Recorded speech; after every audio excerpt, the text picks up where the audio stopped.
रानाची नातू. आज आपण कौडगाव येथील कुलकर्णी कौडगावकर यांचा वाडा पाहणार आहोत. विद्यार्थी मित्रांनो, एक लक्षात घ्या, वाड्याची रचना कशा प्रकारची असते हे आपल्याला या ठिकाणी जाणून घ्यायचे. जुने वाडे म्हणजे आपलं सांस्कृतिक वैभव. जुन्या वाड्यामध्ये कशा प्रकारची रचना होती, कशा प्रकारचा मोकळेपणा होता, आणि हा वाडा म्हणजे संपूर्ण कुटुंबाचं रक्षण करणारा असा भाग होता. आपल्याला पाहायला मिळतं की वाड्याच्या चारही बाजूला मजबूत अशा प्रकारची दगडी भिंत आहे. या भिंतीतून कोणालाही मध्ये येणं शक्य नसायचं. याला संरक्षण व्हावं, कोणाला मध्ये येता येऊ नये, याला खिडक्या देखील नाही, म्हणून चोरांची भीती नाही. 4 ते 5 फूट रुंदीची अशा प्रकारची दगडी भिंत या ठिकाणी आपल्याला पाहायला मिळते. आपण आता वाड्यातून प्रवेश करणार आहोत. वाड्यासाठी भरभक्कम अशा प्रकारचं हे दार आहे. हे दार सहजासहजी कोणाला उघडता येत नसतं. जेव्हा आपण वाड्यातून मध्ये प्रवेश करतो तेव्हा वाड्याच्या दोन्ही बाजूला या ज्या छोट्या छोट्या खोल्या दिसतात, या खोल्या म्हणजे ढाळस. दुपारच्या वेळेला जेव्हा पुरुष मंडळी बाहेर जात तेव्हा स्त्री मंडळी, लहान मुलं या ठिकाणी खेळत, या ठिकाणी बसत. आलेला शेतीतील माल ठेवण्याची ही जागा. थोडक्यात ही जुन्या काळातील एक प्रकारची बैठक म्हणलं तरी चाललं.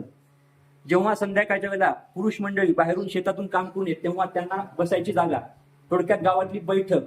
दिवसभर स्त्रियांना या ठिकाणी बसायसाठी जागा असते. ह्या प्रकार म्हणजे ढाळ. या वाड्यामध्ये सुंदर अशा प्रकारची दोन्ही बाजूला ढाळजी आहेत.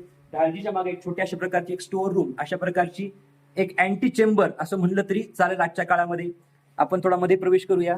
वाड्यात प्रवेश केल्यावर या ठिकाणी डाव्या बाजूला सुंदर अशा प्रकारचा एक जुन्या काळी एक गायवाडा होता. 20-25 गायी या ठिकाणी बांधलेल्या असायच्या. या बाजूला आपण पाहूया, इथे एक छोटं जुन्या काळातील पाण्याची व्यवस्था म्हणून या ठिकाणी एक आड देखील आहे. या आडाची खोली बऱ्यापैकी आहे. सुंदर असा बांधलेला असा हा आड आहे. या आडातील पाणी हे 12 महिने पुरणारं असं होतं, आणि पूर्ण वाड्याची आणि गावाची देखील तहान भागवण्याची क्षमता या आडामध्ये होती.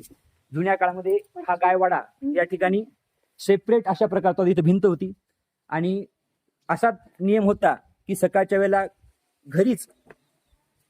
घरी लागणारं दूध या ठिकाणी गाईच्या मार्फत आणलं जायचं. उन्हाळ्यात वाळवण करण्यासाठी इथं छान अशा प्रकारचं मध्ये मैदान आहे. वाड्यामध्ये जवळपास 1 एकरचा वाडा आहे. याला म्हणतात सोपा. आपण आता ढाळच पाहिली, आता हा आहे सोपा. सोप्यातून आपण प्रवेश केल्यावर संध्याकाळच्या वेळेला या ठिकाणी उन्हाळ्यात जेवण्याचा आनंद वेगळ्या प्रकारचा असायचा. या वाड्याचं वैशिष्ट्य म्हणजे या वाड्यातून वर जाण्यासाठी पायऱ्या देखील आहेत, आणि जुन्या काळातलं किचन आपल्याला पाहायला मिळतं. चुलीचा वापर असायचा. जुन्या काळातलं हे किचन आहे. या ठिकाणी स्वयंपाक, गरम गरम स्वयंपाक व्हायचा, आणि लहान पहिल्यांदा बालगोपाळांची, मग पुरुष मंडळींची या ठिकाणी पंगत व्हायची. ही आहे बैठक. जवळपास 15 खणांचा अशा प्रकारची ही बैठक आहे, मोठी मोठी. समोरच्या बाजूला देवघर आहे. सणासुदीला, महालक्ष्म्याला आपण अंदाजा घेऊ शकतो की 30-40 जणांची एकत्रित पंगत या ठिकाणी होऊ शकायची. माग छोट्या छोट्या अशा प्रकारच्या खोल्या आहेत. पलीकडं धान्य ठेवण्यासाठीची खोली आहे, आणि पलीकडची खोली जुन्या काळात एकत्र कुटुंब असायचं, आणि त्यामुळं जुन्या काळामध्ये आपण पाहतो की सुना, लेकी, बाळी असायच्या, आणि ती स्पेशल अशा प्रकारची बाळंतिणीची खोली, अशा प्रकारची ती खोली आहे. अंधारी खोली आहे ती. सिस्टीम देखील खूप छान आहे. वरच्या बाजूला झरोके ठेवलेत, आणि झरोक्यातून दिवसा उजेड येईल याची व्यवस्था केलेली आहे. अशा प्रकारचा हा वाडा आपण आज पाहिलेला आहे. आपण आता पाहूया वाड्याचं संरक्षण करणारा भाग.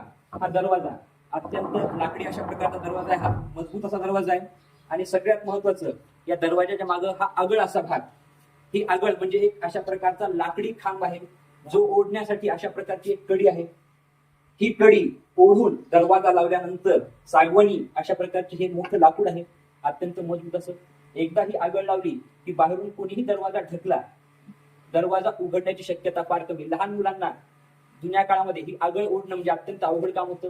दुपारच्या वेळेला आणि रात्री एकदा ही आगळ लावली की वाडा एका अर्थानं शांत व्हायचा. या ठिकाणी चौकोनी अशा प्रकारचा एक रकाना आहे. त्या रकान्यात हे लाकूड पुढे सरकवलं जातं, आणि ही अशा प्रकारची आगळ असते.